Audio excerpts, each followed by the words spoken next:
রাজ্যে মুর্শিদাবাদের পর ক্যানিং একের পর এক জায়গা থেকে গ্রেফতার করা হচ্ছে জিহাদিদের। এই গোটা ঘটনায় রাজ্যের ভূমিকা নিয়ে প্রশ্ন তুলে দিয়েছে বিরোধীরা। কিন্তু মমতার মন্ত্রী কি বলছেন শুনুন। এই রাজ্যে নাকি কোনো জঙ্গিই নেই। এই প্রশ্নের পরই তার যৌক্তিকতা নিয়ে ফের আসরে নেমে পড়েছে বিরোধীরা। ফিরহাদ হাকিম বলেন এখানে কোনো জিহাদি নেই। কি বলছেন মন্ত্রী ফিরহাদ হাকিম? গত কয়েকদিন ধরে ফিরহাদ হাকিমের নানা মন্তব্য এবং সেই মন্তব্য থেকে কিন্তু একটা রাজনৈতিক চাপানোতর শুরু হয়ে গিয়েছে। ফিরহাদ হাকিম এবার আবার বলছেন যে এখানে কোনো জিহাদি নেই। রাজ্যে মুর্শিদাবাদের পর ক্যানিং একের পর এক জায়গা থেকে গ্রেফতার করা হচ্ছে জিহাদিদের। এই গোটা ঘটনায় রাজ্যের ভূমিকা নিয়ে প্রশ্ন তুলে দিয়েছে বিরোধীরা।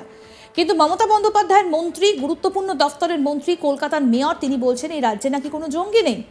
এই প্রশ্নের পরই তার যৌক্তিকতা নিয়ে ফের আসরে নেমে পড়েছে বিরোধীরা। আসলে গত কয়েকদিন ধরে ফিরহাদ হাকিম যা বলছেন, তার যা বক্তব্য সামনে আসছে, একটা রাজনৈতিক চাপানোতরের পরিস্থিতির সৃষ্টি হয়েছে। এই বিষয় নিয়ে ফিরহাদ হাকিম কি বলছেন আসুন শোনাই।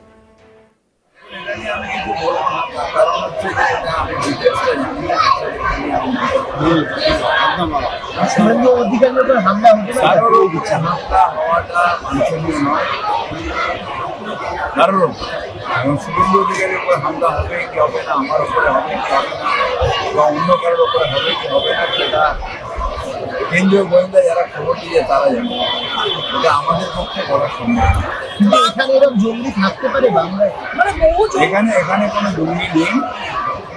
কি হচ্ছে এখন, যেটা হচ্ছে সেটা হচ্ছে যে কেন সেন্ট্রাল এজেন্সি তাদের এফিসিয়েন্সি নষ্ট হচ্ছে, কেন কোর্টকে বলতে হচ্ছে যে আপনারা যা কেস করেন তার 4%ও কনভিকশন হয় না। কারণ এখন তো সেন্ট্রাল এজেন্সি যারা আছে তারা পলিটিক্যাল মাইলেজের জন্য কেস করে, আমাদের ওপরে কেস করে তারা পলিটিক্যাল, তাদের যারা অভিভাবক তাদের ফলো করে, এবং সেই জন্যে তারা ইয়ে করতে পারে না, তারা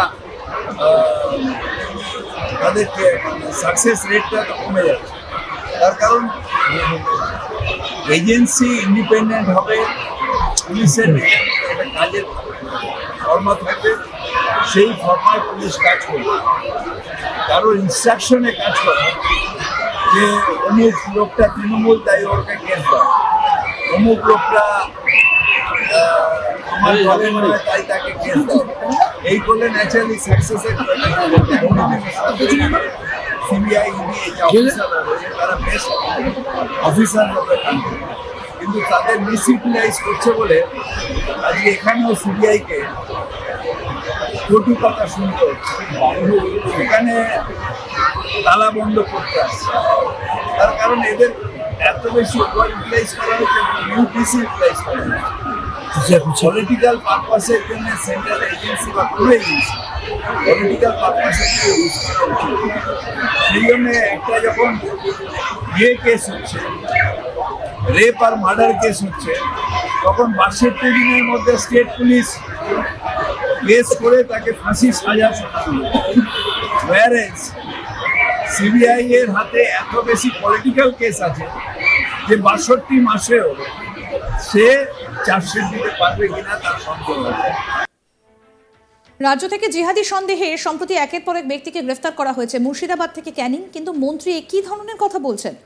তিনি কি কিছুই দেখছেন না? যদি দেখে থাকেন তাহলে এই ধরনের মন্তব্য কেন করছেন তা নিয়ে রীতিমতো প্রশ্ন উঠে গেল। কারণ যারা গ্রেফতার হয়েছে তাদের সঙ্গে বাংলাদেশ এবং কাশ্মীরের যোগ পাওয়া গিয়েছে। তাহলে কিভাবে ফিরহাদ হাকিম এই ধরনের কথা বলতে পারেন? মমতার মন্ত্রী কিভাবে বলতে পারেন যে কোনো জিহাদি নেই? তাহলে গ্রেপ্তার কারা হচ্ছে সেটাই প্রশ্ন। ফিরহাদ বলছেন এখানে কোনো জঙ্গি নেই। এছাড়াও তিনি বলেন সেন্ট্রাল এজেন্সি যারা রয়েছে তারা পলিটিক্যাল মাইলেজের জন্য কেস করে, আমাদের ওপর কেস করে তাদের পলিটিক্যাল যারা অভিভাবক তাদের ফলো করে। এদিকে ফিরহাদের এই বক্তব্যের পাল্টা তীব্র আপত্তি তুলেছেন বিজেপিও। প্রসঙ্গত বলি, এর আগেও তৃণমূলের হুমায়ুন কবির এই বিষয়ে বলেছিলেন যে মুর্শিদাবাদে কোনো জঙ্গি নেই। কি বলেছিলেন হুমায়ুন কবির শোনাই। আমি তো মনে করি মুর্শিদাবাদের কোনো জঙ্গি যোগ নেই, ভবিষ্যতেও ছিল না, আগামী দিনেও থাকবে না। মুর্শিদাবাদের মানুষ সোজা ব্যাটে খেলতে ভালোবাসে। কোথাও কোনো জায়গায় সাময়িক কোনো আইন শৃঙ্খলার অবনতি হলে আবার সেটা খুব দ্রুত ঠিক হয়ে যায়। এখানে কোনো সময় কোনো জায়গায় সম্প্রীতি বিঘ্নিত ঘটলে সেটাও তাড়াতাড়ি পুলিশ প্রশাসনই কন্ট্রোল করে দেয়। কাজেই এখানে মুর্শিদাবাদ নিয়ে যে আশঙ্কা করা হচ্ছে, এর আগে যেটা ঘটেছিল আপনারা জানেন, বর্ধমান ডিস্ট্রিক্টের খাগড়াগড়, সেখানে একজন মাদ্রাসাতে এরকম ঘটেছিল। এনআইএ তদন্ততে কারা কারা যোগসাজশ ছিল সেটা উঠে এসছে, তারা আজও তারা আইনত সাজা পেয়েছে, তারা জেল কাস্টডিতে আছে। কাজেই কেউ যদি কোনো বাজে কাজের সঙ্গে থাকে, তার হয়ে কথা বলার তো দূরের কথা, তাকে কঠোর সাজা দেওয়ার ব্যবস্থা আমাদের জেলা পুলিশ প্রশাসন যথেষ্টই সজাগ এবং সক্রিয় আছে। কিছুদিন আগেই জঙ্গি সংগঠনের সঙ্গে যোগসাজশ সন্দেহে সম্প্রতি মুর্শিদাবাদের হরিহরপাড়া থেকে গ্রেফতার করা হয়েছে দুজনকে। আর সেই ঘটনার রেশ কাটতে না কাটতেই ফের জঙ্গি সন্দেহে গ্রেফতার আরও এক ব্যক্তি। দক্ষিণ 24 পরগনা জেলার ক্যানিং থেকে তাকে গ্রেফতার করা হয়। জাভেদ মুন্সি নামে ওই ব্যক্তিকে গ্রেফতার করে জম্মু কাশ্মীরের পুলিশ। ধৃত ব্যক্তি তাহরিক ই মুজাহিদিনের সদস্য বলে জানা যায়। ক্যানিংয়ের হাসপাতাল মোড় এলাকায় একটা বাড়িতে হানা দিয়ে ওই ব্যক্তিকে গ্রেফতার করে পুলিশ। ধৃতের আত্মীয়ের বাড়ি থেকে গ্রেফতার করা হয় অভিযুক্তকে। জানা গিয়েছে কয়েকদিন আগেই ওই বাড়িতে এসেছে জাভেদ। তদন্তকারীরা মনে করছেন সেখান থেকে বাংলাদেশ পালিয়ে যাবার ছক ছিল তার। তবে ওই বাড়ির কেউই এই বিষয়ে বিশেষ মুখ খুলতে চাইছেন না। কিন্তু এখন প্রশ্ন হলো, এত কাণ্ড ঘটে যাওয়ার পরেও ফিরহাদ হাকিম কেন এই ধরনের কথা বলছেন সেটাই দেখার। তাহলে কি দেখেও কিছু দেখছেন না ফিরহাদ হাকিম? কি বলেছেন আসুন শোনাই আরেকবার। আমি কিছু বলবো না, কারণ হচ্ছে যে আমি ডিটেলসটা জানি না। শুভেন্দু অধিকারীর উপর হামলা হওয়াটা বাঞ্ছনীয় নয়। কারণ শুভেন্দু অধিকারীর উপর হামলা হবে কি হবে না, আমার উপরে হবে কি হবে না, বা অন্য কারোর উপরে হবে কি হবে না, সেটা কেন্দ্রীয় গোয়েন্দা যারা খবর দিয়ে তারা জানে। এটা আমাদের পক্ষে বলা সম্ভব। কিন্তু এখানে এরকম জঙ্গি থাকতে পারে বাংলায়? এখানে কোনো জঙ্গি নেই।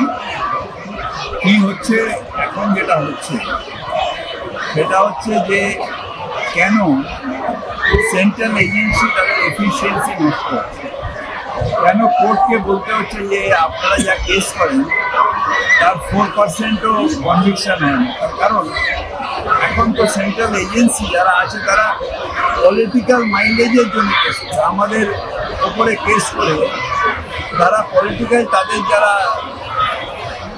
অভিভাবক তাদের ফলো করে, এবং সেই জন্যে তারা ইয়ে করতে পারে না, তারা তাদের সাকসেস রেটটা তো কমে যাচ্ছে।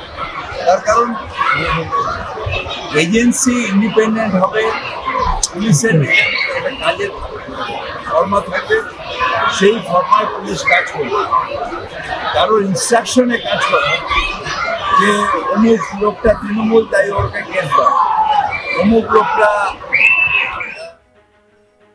আরও আপডেট পেতে দেখতে থাকুন আজ তাক বাংলা। সাবস্ক্রাইব করুন, নোটিফিকেশন পেতে বেল বাটন অপশন প্রেস করুন। এই ভিডিও সম্পর্কে আপনাদের মতামত জানান, হোয়াটসঅ্যাপে ফলো করুন আজ তাক বাংলা।